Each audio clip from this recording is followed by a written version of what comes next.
Hi guys, this is C Kshitij Gupta and you are watching Wealthies YouTube channel. दोस्तों, आज stock market में एक बहुत ज़्यादा गिरावट देखने को मिली है। चाहे आप किसी भी इंडेक्स की बात करेंगे, एक ज़बरदस्त गिरावट देखने को मिली है। तो काफ़ी सारे लोगों के मन में ये सवाल आ रहा है कि ऐसा आज क्या हुआ है कि स्टॉक मार्केट में इतनी ज़बरदस्त गिरावट देखने को मिली है। आज चाहे आप मंडे को देखेंगे या आप फ्राइडे को भी देखेंगे, दोनों ही दिन बहुत ज़बरदस्त स्टॉक मार्केट में क्रैश यहाँ पर आ रहा है। तो ऐसा क्यों हुआ है, आज इस वीडियो में हम ये बात करने वाले हैं और साथ में फिर हम ये बात करेंगे कि एज ए इन्वेस्टर अब इस वक्त आपको क्या करना चाहिए। तो दोस्तों, सबसे पहले अगर हम बात करें कि आज ऐसा क्या हुआ है, तो देखिए सबसे बड़ी चीज जो यहां पर आज हुई है, फ्राइडे की शाम को यूएस में इन्फ्लेशन के नंबर्स आए थे। 8.6% के आसपास यूएस में इन्फ्लेशन के नंबर्स आए थे। अब जब इन्फ्लेशन के नंबर्स यूएस में आते हैं तो उससे हुआ क्या है कि जो एक्सपेक्टेशन थी वो 8.2 8.3% तक के इन्फ्लेशन के नंबर्स की थी, लेकिन उसके अगेंस्ट 8.6% की इन्फ्लेशन आई है।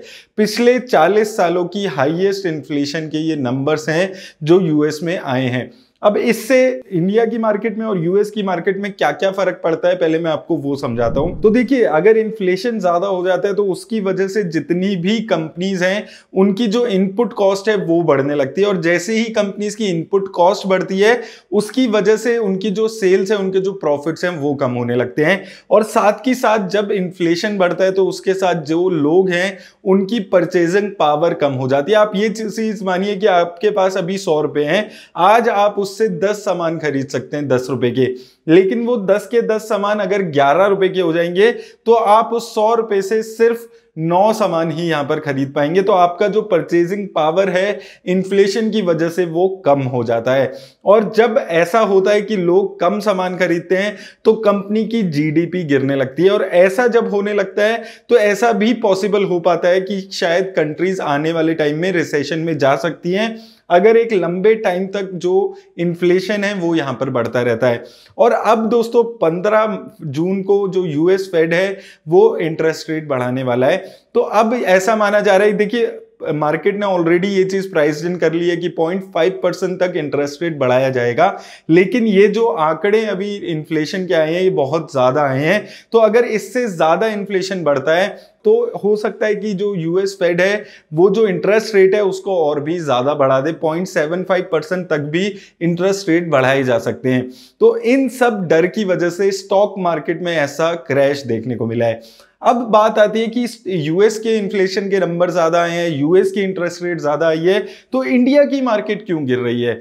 देखिए, पहली चीज तो है कि इंडिया की जो इकोनॉमी है वो काफी हद तक यूएस पे बहुत ज्यादा डिपेंडेंट होती है। जैसे कि आप आईटी सेक्टर को देखिए, आईटी सेक्टर में काफी कंपनीज ऐसी हैं जहां पर मेजरली 50-60% रेवेन्यू उनका यूएस और यूरोप की कंट्रीज से आता है। तो अगर यूएस में रिसेशन आता है या यूरोप में रिसेशन आता है तो इन कंट्रीज का काम कम हो जाएगा, तो इस वजह से इंडिया पे असर आता है। अब जब इन्फ्लेशन यूएस में बढ़ने लगा है तो उसके बाद ये खतरा भी आने लगा है कि इंडिया में भी इन्फ्लेशन लगातार ऐसे ही बढ़ सकता है। उसके लिए अगर आप क्रूड ऑयल का प्राइस देखेंगे, लगातार $120 पर बैरल का यूएस का, अगर आप क्रूड का प्राइस की बात करेंगे तो यहां पर बढ़ रहा है। तो अगर क्रूड का प्राइस लगातार बढ़ता है तो आपको पता है इंडिया एक मेजर इंपोर्टर है क्रूड ऑयल की, तो क्रूड का प्राइस अगर बढ़ता है तो इंडिया के ऊपर जो प्रेशर आता है वो ज्यादा आता है कि इंडिया को यूएसडी ज्यादा पे करने पड़ते हैं। यूएसडी ज्यादा पे करने पड़ रहे हैं, उसकी वजह से आज यूएस डॉलर का जो प्राइस है वो 78 रुपीस पार कर चुका है। तो ये भी एक प्रॉब्लम यहां पर इंडिया पे आ रही है। तो ओवरऑल अगर आप देखेंगे वर्ल्ड इकोनॉमी पे इसका असर आ रहा है, क्योंकि यूएस की इकोनॉमी में इन्फ्लेशन बढ़ रहा है, उसके साथ साथ क्रूड ऑयल के प्राइसेस बढ़ रहे हैं। क्रूड ऑयल के प्राइसेस बढ़ने से इंडिया की इन्फ्लेशन पे बहुत ज्यादा फर्क आ सकता है। अब दोस्तों, बात करते हैं कि एज अ रिटेल इन्वेस्टर इस वक्त आपको इस मार्केट कंडीशन में क्या करना चाहिए। तो दोस्तों देखिए, एक तो आप ये बात समझकर चलिए कि जब इन्फ्लेशन बढ़ता है तो ऐसा नहीं होता कि 10-15 दिन में 20 दिन में वो कंट्रोल कर लेते हैं। तो अभी इन्फ्लेशन हो सकता है और ज्यादा बढ़े।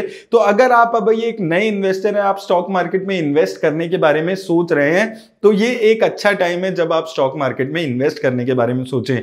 क्योंकि जब मार्केट की कंडीशन इतनी ज्यादा खराब होती है, स्टॉक मार्केट 15-20% ऑलरेडी गिर चुकी है अपने ऑल टाइम हाई से, तो एक अच्छा टाइम होता है जब आप स्टॉक मार्केट में इन्वेस्ट करें। तो अगर आपको स्टॉक मार्केट का ज्यादा नॉलेज नहीं है तो आप म्यूचुअल फंड्स के हिसाब से शुरुआत कर सकते हैं, और अगर आपको स्टॉक मार्केट की ज्यादा नॉलेज है तो आप स्टॉक्स को देखकर भी यहां पर इन्वेस्ट करने के बारे में सोच सकते हैं।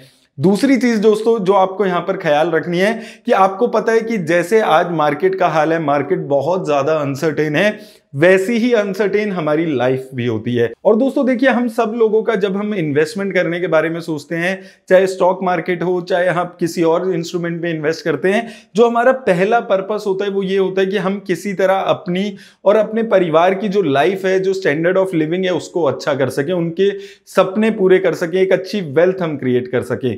लेकिन दोस्तों आपको जैसे पता ही है कि लाइफ बहुत ज्यादा अनसर्टेन होती है, तो ऐसे टाइम पे आपको ऐसा चीज भी सोचनी है कि अगर कल कोई रीजन की वजह से आपकी अनफॉर्चुनेट डेथ हो जाती है तो आपका परिवार भी वो सारी स्टैंडर्ड ऑफ लिविंग कर के हिसाब से जी सके, वो सपने पूरे कर सके जिनकी आज आप ख्वाहिश रखते हैं। तो इस चीज के लिए आपके लिए बहुत ज्यादा जरूरी हो जाता है कि आप टर्म इंश्योरेंस प्लान जरूर लें अगर आपने अभी तक नहीं लिया है। तो इसमें आपके फायदे क्या होते हैं? सबसे पहला फायदा है कि आपके जाने के बाद आपके परिवार जितने भी लोग आपके ऊपर डिपेंडेंट्स हैं, आपके पेरेंट्स, आपके चिल्ड्रन, आपकी वाइफ, ये सब आपके जो डिपेंडेंट लोग हैं ये एक अच्छी जिंदगी जी सकेंगे। अगर आपने इस वक्त कोई लोन लिया हुआ है वो उस लोन को पे कर पाएंगे।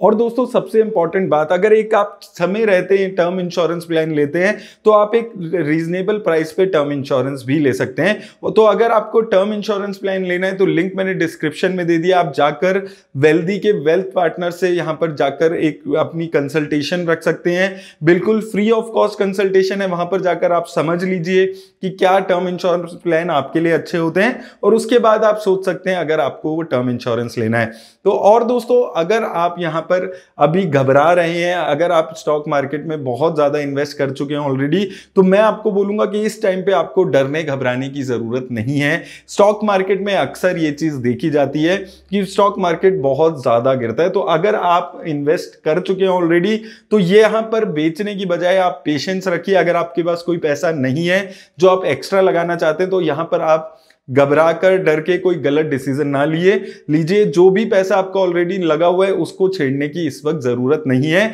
अगर आप लॉन्ग टर्म इन्वेस्टर हैं तो अभी भी आप लॉन्ग टर्म में स्टॉक मार्केट में एक अच्छी खासी रिटर्न्स जनरेट कर सकते हैं। तो इन चीजों का आप ख्याल रखिए अगर आप स्टॉक मार्केट में इन्वेस्ट कर रहे हैं। मेरी तरफ से दोस्तों बस आज इतना ही। धन्यवाद।